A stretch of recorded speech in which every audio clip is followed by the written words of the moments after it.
Las 6 de la tarde en Ciudad de México y las 7 de Quito. Les damos la bienvenida a Directo América.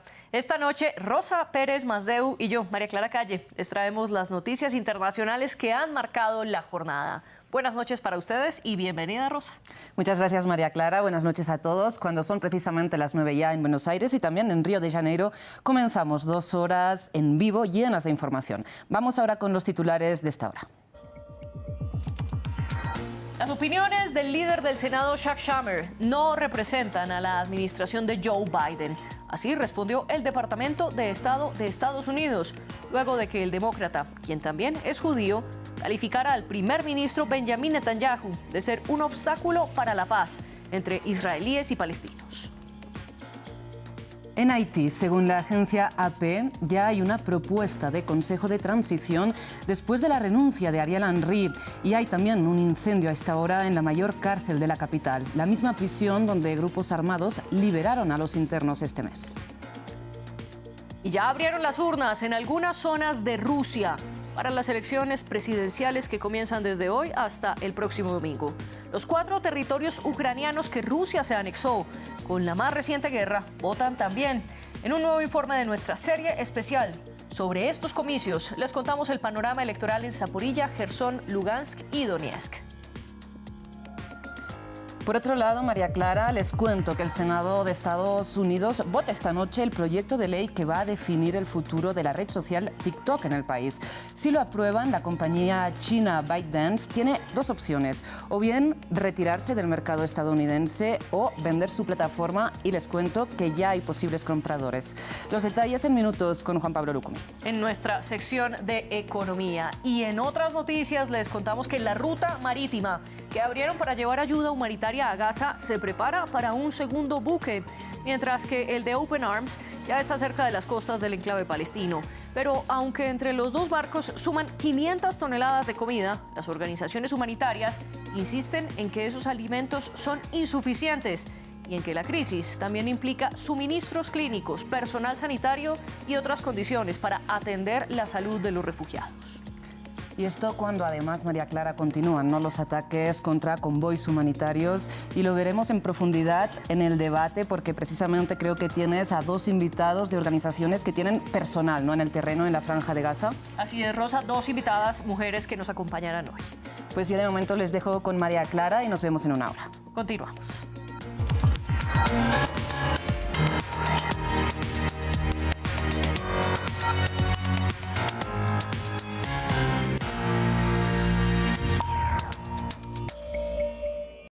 Con el hashtag Directo América F24 pueden dejar todos sus comentarios.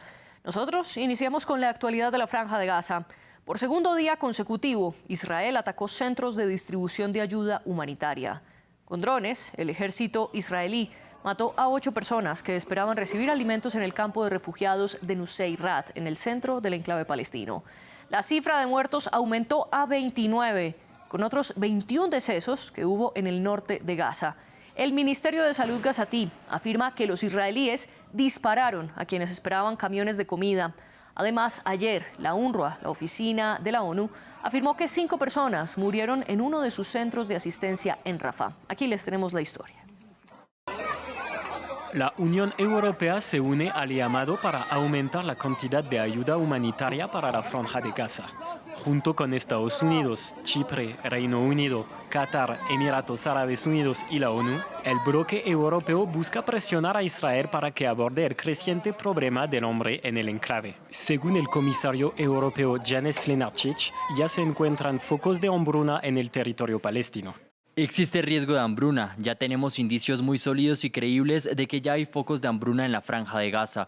Lo que se necesita está muy claro, un aumento de la ayuda humanitaria en Gaza y su distribución por todo el territorio. No hay sustituto significativo para el acceso terrestre. Pedimos a Israel que abra más pasos fronterizos. El llamado del bloque europeo se registró en momentos en los que llega ayuda humanitaria por tierra y aire. Este jueves entraron por el cruce de Kerem Shalom varios camiones con suministros provenientes de Egipto. Mientras, en el norte del enclave, miles acuden en masa a recibir las cajas con ayuda que son lanzados desde aviones militares del gobierno como el de Estados Unidos o Jordania, pero parecen no ser suficientes para compensar la falta de suministros por tierra, obstaculizados por el bloqueo y los bombardeos israelíes. Todo el mundo se empuja violentamente para conseguir una caja para sus hijos, para recoger una lata de atún o de habas, que solían ser artículos básicos. Necesitamos algo de comer, necesitamos pan. Todo el pueblo tiene hambre y está agotado. Estamos desesperados. Ten piedad de nosotros. Según Naciones Unidas, más de 500,000 de gazatíes están a borde de la hambruna. También aumentan los muertos en la Franja de Gaza. En la última jornada, las fuerzas israelíes mataron a por lo menos 69 personas. Y en este contexto, el líder del Partido Demócrata del Senado de Estados Unidos, Chuck Schumer, calificó a Benjamin Netanyahu de ser un obstáculo para la paz, quien además es el funcionario electo judío de mayor rango en la historia estadounidense. Consideró que Israel debe celebrar nuevas elecciones, pero el Departamento de Estado matizó que la Casa Blanca no comparte esta posición. A medida que el número de muertos en Gaza sigue aumentando, los demócratas en Estados Unidos están perdiendo la paciencia. El líder de la mayoría en el Senado, Chuck Schumer, tuvo algunas palabras fuertes para el primer ministro Benjamin Netanyahu, llegando incluso a pedir nuevas elecciones en Israel. 5 meses después de este conflicto, está claro que los israelíes necesitan hacer un balance de la situación y preguntarse, ¿debemos cambiar el rumbo? En esta coyuntura crítica, creo que una nueva elección es la única manera de permitir una decisión sana y abierta. No es el primer demócrata que condena el liderazgo de Netanyahu. Biden en el pasado también ha hecho advertencias. Pero el más reciente discurso equivale a la crítica más dura hasta ahora de un alto funcionario electo de Estados Unidos. Como el funcionario judío de más alto rango en el país, hasta el momento se había posicionado como un fuerte aliado del gobierno israelí. El líder de la minoría republicana en el Senado, Mitch McConnell, catalogó las declaraciones de Schumer como grotescas. No se equivoquen, el Partido Demócrata no tiene un problema anti-Netanyahu, tiene un problema anti-Israel. Israel no es una colonia de Estados Unidos cuyos líderes sirven a voluntad del partido en el poder en Washington. El partido de Netanyahu respondió rápidamente a los comentarios. Israel es una democracia independiente y orgullosa que eligió al primer ministro Netanyahu, no una república bananera. Contrariamente a las palabras de Schumer, el público israelí apoya una victoria completa sobre Hamás, rechaza cualquier dictado internacional para establecer un Estado terrorista palestino y se opone al regreso de la autoridad palestina a Gaza. La abrumadora mayoría de los estadounidenses consideró horrible el ataque de Hamás el 7 de octubre, pero en una encuesta de AP de finales de enero, encontró que la mitad de los estadounidenses pensaba que la campaña militar de Israel había ido demasiado lejos. Estados Unidos todavía suministra armas a Israel, pero las elecciones presidenciales acercándose, el apoyo inquebrantable a Israel podría alienar a parte de la base electoral de Biden. Y la presión contra el gobierno de Netanyahu no es solo en Estados Unidos, sino que también crece en el interior de Israel. Este jueves en Tel Aviv, las familias de los cerca de 130 rehenes que siguen secuestrados por Hamás le pidieron otra vez al Ejecutivo que se esfuerce en su liberación con un cese al fuego. Pero Qatar, que es uno de los países mediadores, sostiene que no están cerca de un nuevo acuerdo entre Israel y el grupo yihadista. Por otro lado, 10.000 personas salieron a las calles de Israel para exigir que los ultraortodoxos también estén obligados a cumplir con el servicio militar, en un país donde los hombres deben pasar 3 años en el ejército y las mujeres 2. A pesar de las reticencias de la OTAN, el presidente francés Emmanuel Macron no descartó el envío de tropas a Ucrania. En una entrevista con los canales TF1 y France 2, añadió que no han decidido sobre el tema, pero sí aclaró que está listo para poner todos los medios necesarios para que Rusia no gane la guerra. Sin embargo, Francia no hace parte de los 10 países que más dinero han prometido a Kiev, esto según datos del Instituto Kiel. O sea, en este momento no hay un riesgo, lo que hay es una guerra. En este momento hay hombres y mujeres que mueren en Ucrania por responsabilidad del presidente de Rusia. Si Ucrania cae, la que está amenazada es nuestra seguridad. Eso es lo que yo quiero que quede claro. Hoy tenemos el momento de resistir. El momento de hoy consiste en decir que si Rusia llega a continuar su escalada y si la situación llega a degradarse, tenemos que estar listos. Estaremos dispuestos a tomar las decisiones que se imponen para que Rusia no gane nunca. Aunque la OTAN se ha opuesto a enviar personal militar a combatir en Ucrania, sí defiende la ayuda a Kiev. De hecho, el secretario general Jens Stoltenberg sostuvo que la alianza no está suministrando suficiente munición a los ucranianos para defenderse de la invasión rusa, en un momento de bloqueo de la ayuda estadounidense y de pocas perspectivas de una victoria militar ucraniana en el corto plazo. Los aliados de la OTAN no están proporcionando a Ucrania suficientes municiones y eso tiene consecuencias en el campo de batalla todos los días. El hecho de que los rusos sean capaces de superar a los ucranianos todos los días es, por supuesto, un gran desafío. Es una de las razones por las que los rusos han podido hacer algunos avances en el campo de batalla durante las últimas semanas y meses. Por primera vez en Rusia se votarán unas presidenciales en distintos días. De hecho, las urnas ya comenzaron a abrir en parte del territorio y algunas irán hasta el próximo domingo 17 de marzo. También se podrá votar en línea y los comicios se realizarán adicionalmente en los 4 territorios ucranianos que Rusia se anexó.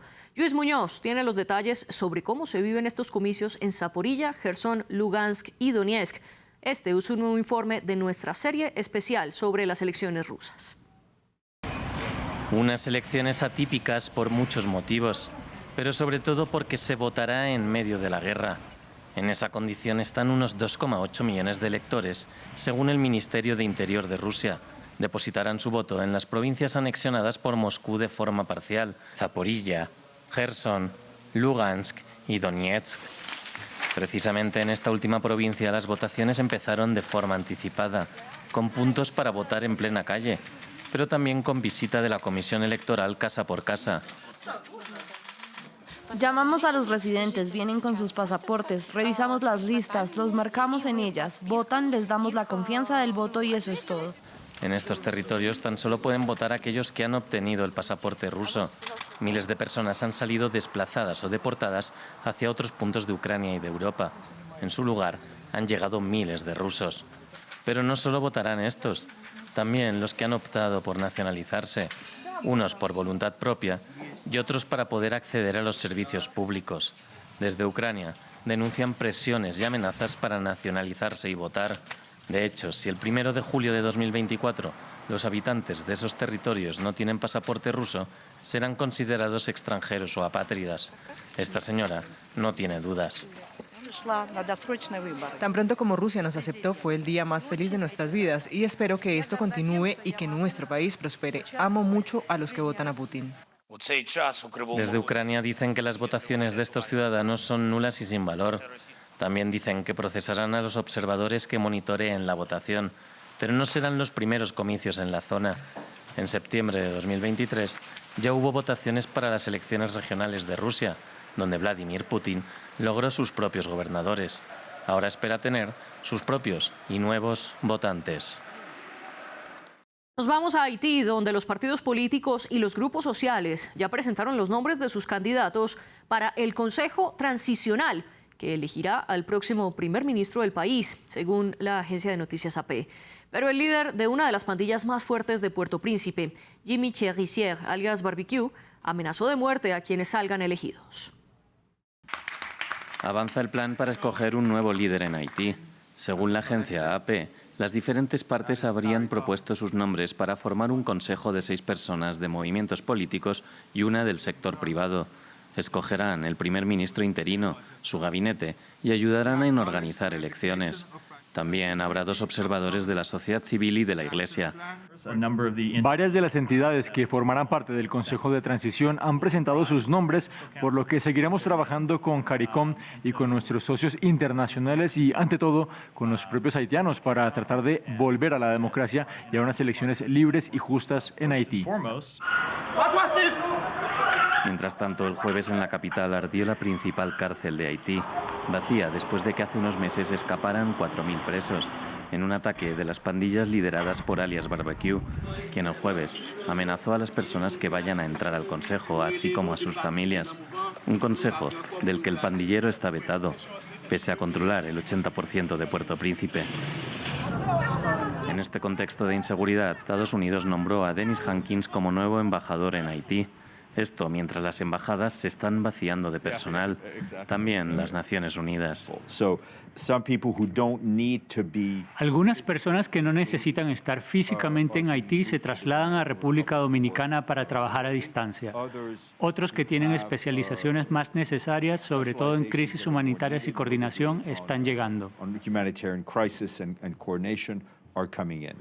Precisamente desde la ONU insisten en la necesidad de una misión multinacional en el terreno, como la que iba a liderar Kenia con 1000 policías, frenada tras los últimos acontecimientos y para la que solo se han recaudado $10 millones.